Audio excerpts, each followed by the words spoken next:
എല്ലാവർക്കും നമസ്കാരം. അപ്പോൾ ഇന്ന് ഞാൻ വന്നിട്ടുള്ളത് ഒരു അടിപൊളി കാട ഫ്രൈ റെസിപ്പി ആയിട്ടാണ് കേട്ടോ. ഇത് നമ്മൾ റെഡിയാക്കി എടുക്കുന്നത് ഒരു സ്പെഷ്യൽ ടേസ്റ്റിലാണ്. നമുക്ക് ഒത്തിരി ഇഷ്ടമാവുന്ന ഒരു നല്ല സ്പൈസി ആയിട്ടുള്ള ഒരു കാട ഫ്രൈൻ്റെ റെസിപ്പിയാണ്. അപ്പോൾ നമുക്ക് സമയം വൈകിക്കാതെ ഈ ഒരു അടിപൊളി കാട ഫ്രൈ എങ്ങനെ ഉണ്ടാക്കാൻ നോക്കാം.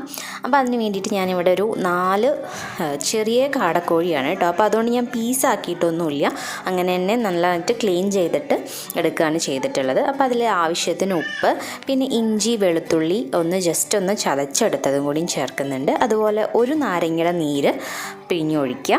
പിന്നെ കുറച്ച് പെരിഞ്ജീരകം ജസ്റ്റ് ഒന്ന് ചതച്ചെടുത്തത് ഇട്ട് കൊടുക്കുന്നുണ്ട്. അതുപോലെ തന്നെ ഗരം മസാല പൊടിച്ചത്, അപ്പോൾ അത് ഏകദേശം ഒരു 1.5 ടീസ്പൂണോളം ഒക്കെ ഗരം മസാല പൊടിച്ചത് ഇടുന്നുണ്ട്. അതുപോലെ തന്നെ കാശ്മീരി ചില്ലിയാണ് കേട്ടോ ഞാനിവിടെ യൂസ് ചെയ്യുന്നത്. പിന്നെ നമുക്ക് മഞ്ഞൾപ്പൊടി ആവശ്യമായിട്ടുണ്ട്. അതുപോലെ നമ്മുടെ സ്പെഷ്യൽ ആയിട്ടുള്ള ഒരു ഇൻഗ്രീഡിയൻ്റ് എന്ന് പറയുന്നത് ഈ ഒരു ക്രഷ്ഡ് ചില്ലിയാണ് കേട്ടോ. അപ്പോൾ അത് നമുക്ക് ഏകദേശം ഒരു 1.5 ടീസ്പൂൺ തന്നെ ഇട്ട് കൊടുക്കാം. പിന്നെ നമുക്ക് ആ ഒരു ക്രിസ്പിനെസ് കിട്ടാൻ വേണ്ടിയിട്ട് കുറച്ച് കോൺഫ്ലോറും കൂടി ഇട്ടിട്ട് നമുക്ക് നന്നായിട്ട് മിക്സ് ചെയ്തെടുക്കണം. നമുക്ക് ഈ കോൺഫ്ലോറിൻ്റെ കൂട്ടത്തിൽ വേണമെന്നുണ്ടെങ്കിൽ കുറച്ച് അരിപ്പൊടിയും കൂടിയും ചേർക്കാം, കുറച്ചും കൂടി നല്ല ക്രിസ്പിനെസ് ഉണ്ടാവും. അപ്പോൾ ഞാനിപ്പോൾ കോൺഫ്ലോർ മാത്രമേ ചേർക്കുന്നുള്ളൂ. ഇനി നമുക്കതൊരു 1 മണിക്കൂർ മസാല പുരട്ടി വെച്ചതിന് ശേഷം നമുക്ക് നല്ല ചൂടായിട്ടുള്ള എണ്ണയിലിട്ടിട്ട് നമുക്ക് കാടേനെ ഫ്രൈ ചെയ്തെടുക്കാം. എണ്ണ അത്യാവശ്യം നന്നായി ചൂടായിട്ടുണ്ടാവണം, എങ്കിൽ മാത്രമേ നല്ല ക്രിസ്പി ആയിട്ടിരിക്കുള്ളൂ കേട്ടോ നമ്മുടെ കാട ഫ്രൈ. ഇപ്പോൾ വലിയ കാടയൊക്കെ ആണെങ്കിൽ നമുക്കൊന്ന് ജസ്റ്റ് മുറിച്ചെടുക്കാം. കാട ഒന്നാമത് ചെറുതായിരിക്കും. അപ്പോൾ ഇത് ഏകദേശം ഒരു 200 ഗ്രാമൊക്കെ വരുന്നുള്ളൂ കേട്ടോ ഞാനിപ്പോൾ എടുത്ത കാട. ഇനി ഒരു സൈഡും മൂത്ത് വരുമ്പോൾ നമുക്ക് അപ്പുറത്ത് സൈഡും കൂടി നന്നായിട്ട് മൂപ്പിച്ചെടുക്കാം. അങ്ങോട്ടും ഇങ്ങോട്ടും മറിച്ചിട്ടിട്ട് നന്നായിട്ട് മൂപ്പിച്ചെടുക്കാം.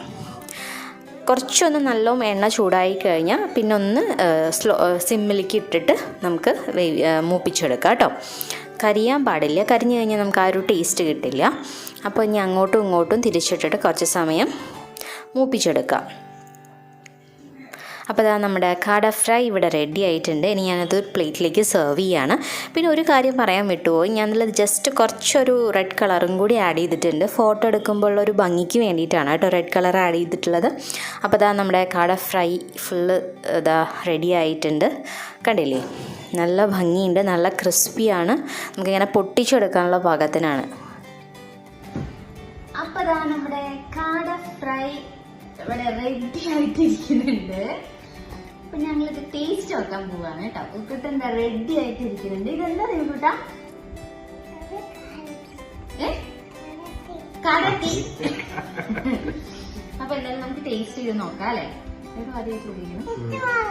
ഏറ്റവും ആദ്യമായിട്ടാണ് കേട്ടോ കാട ഫ്രൈ കഴിക്കുന്നത്. കാട ഇറച്ചി ആദ്യമായിട്ടാണ് കഴിക്കുന്നത്.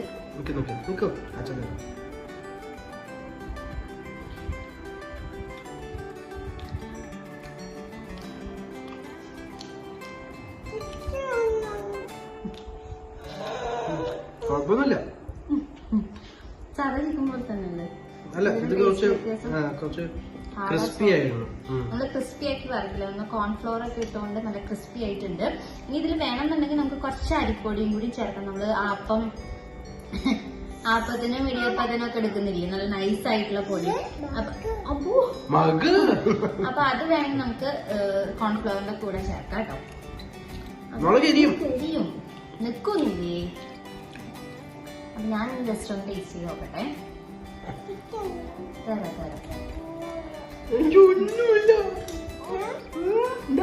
നിൽക്കും, അമ്മ തരാം. അമ്മ തരും.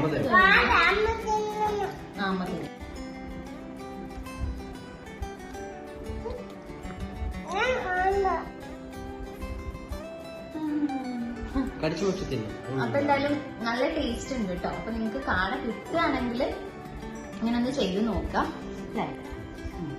ചെയ്ത് നോക്കിയതിനു ശേഷം നിങ്ങൾ ഫീഡ്ബാക്ക് അറിയിക്കാൻ മറക്കരുത്. പിന്നെ ഈ ഒരു വീഡിയോ ഇഷ്ടമാവുകയാണെങ്കിൽ ലൈക്ക് ചെയ്യാനും അതുപോലെ നിങ്ങളുടെ ഫ്രണ്ട്സുമായിട്ട് ഫാമിലി ആയിട്ടൊക്കെ ഒന്ന് ഷെയർ ചെയ്യാം.